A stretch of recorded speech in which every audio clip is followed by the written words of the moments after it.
With the wheelchair function activated, the Kenevo can be locked in a flexed position between 7 and 45 degrees. The wheelchair function is suitable for riding in the wheelchair over short distances indoors on a level surface. To lock the knee joint, it can easily be lifted to the desired position with a contralateral foot or hand.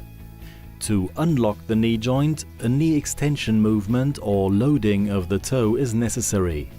For example, you can slightly lift the prosthetic foot or press it against the wall. Make sure that the knee joint is properly calibrated to prevent unwanted unlocking while using this feature.